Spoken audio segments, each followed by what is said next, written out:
por eso el mundo de Japón es un mundo capitalista.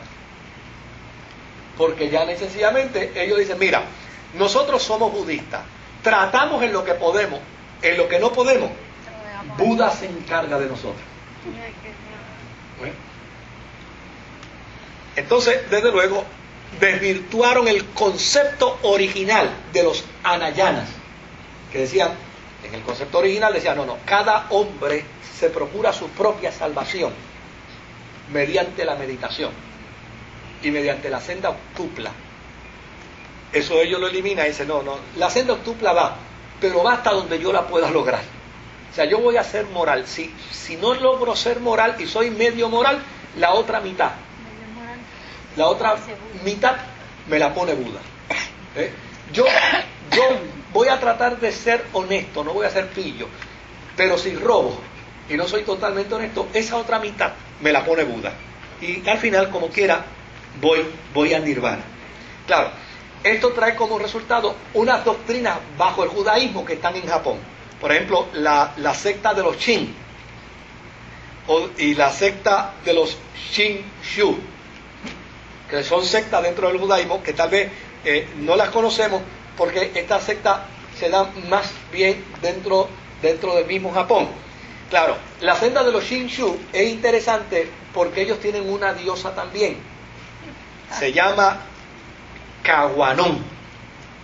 Y esa diosa, ellos dicen que es idéntica a la Virgen María de los cristianos.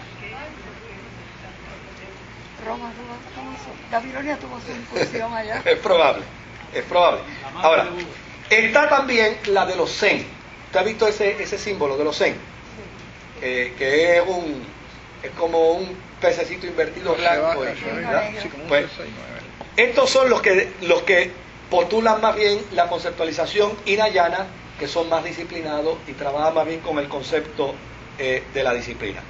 Los sacerdotes budistas son los responsables de los actos funerales, de la visita a enfermos y la enseñanza. Son básicamente como cualquier religioso en cualquier campo filosófico o religioso. Pero en resumen, oiga, lo cumplí bastante bien.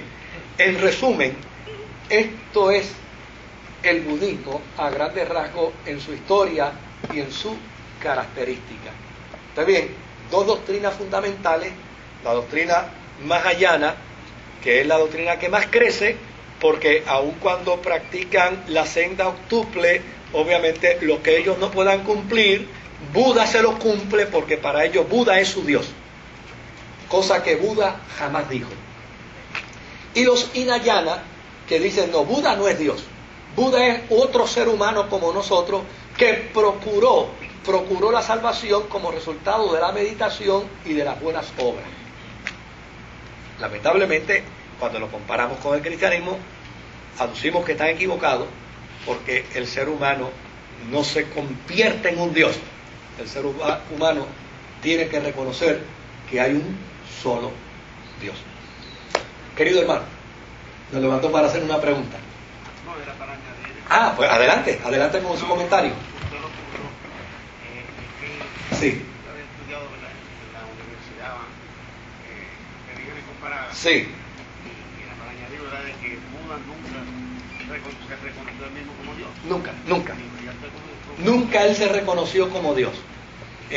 Fíjense que a él lo reconocen como Dios 200 años después, los Hamayanas, bajo una reinterpretación que hicieron arbitraria. Que dijeron, pues mira, los 45 años que Buda se pasó por ahí caminando por toda la India, le permitió a él que renunciar al nirvana, y se ha quedado por ahí, claro, como ellos creen en la reencarnación, se ha quedado por ahí reencarnando para de esta manera convertirse entonces en ese Dios que nos ayuda a entrar al nirvana. Por lo tanto, si cumplo bien, si no cumplo la senda octuple también, no hay problema, porque Buda me ayuda a completar. ¿Alguna pregunta hasta aquí? ¿Alguna inquietud? Sí, adelante. ¿Podría ampliar un poquito sobre lo que usted habló del budismo tibetano, sobre la integración que ellos hacen con los rituales indígenas? Sí, porque en el Tibet Fíjense que el Tibet, a pesar de que lo tienen los chinos, los indios dicen, los hindúes dicen, eso era nuestro, nos lo robaron. O sea, originalmente el Tibet pertenecía a la India. Entonces, el hinduismo del Tibet tenía que unas ramificaciones culturales, porque el hinduismo permite que tú pienses como hindú, pero también te puede permitir pensar hasta como cristiano, aún siendo hindú. ¿Ves? Y te puede permitir crear tu propio Dios y escoger tu propio Dios, porque el hinduismo no niega esa posibilidad. Porque para el hinduismo, Brahma es Dios, pero una hoja es Dios, un gato es Dios, un ratón es Dios, todo es Dios. Entonces, pues cualquiera puede... No es el mismo. Entonces cualquiera puede crearlo. Entonces, en el Tíbet, los indígenas se mantuvieron firmes con sus creencias.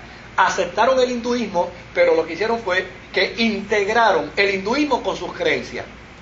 Cuando llegan los budistas al Tíbet, entonces lo que hacen es que ven la resistencia de los indígenas, que dicen, nosotros aceptamos el budismo, pero no eliminamos nuestras creencias, que son creencias sincréticas del hinduismo y de la magia y del espiritualismo que ellos tenían. Por eso usted ve películas chinas donde la gente vuela, ¿verdad? Porque es esa conciencia de una práctica mágica.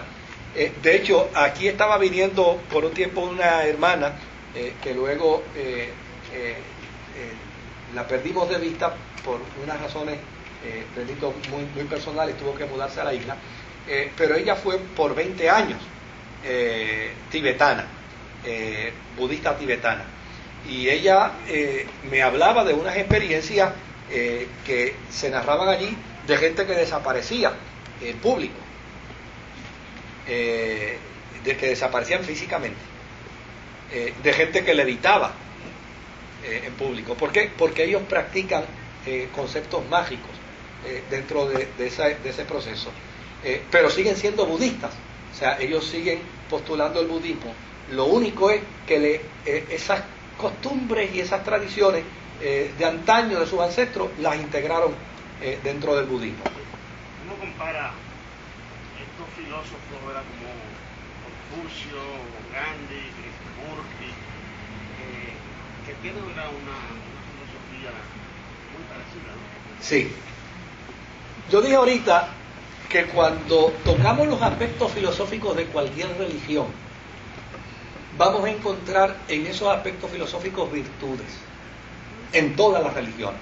O sea, aún el mismo Islam, con todo su aparato fanático que tiene, oiga, no podemos negar que las razones del aparato fanático que tiene el Islam es como resultado de unas virtudes que ellos tienen, que las convierten en innegociables, como por ejemplo virtudes morales, y en ese sentido prefieren matar antes de perder la moralidad. De hecho, una de las razones que inyecta el pensamiento musulmán fanático contra Occidente es que Occidente es el mismo diablo al que hay que destruir, porque son los infieles.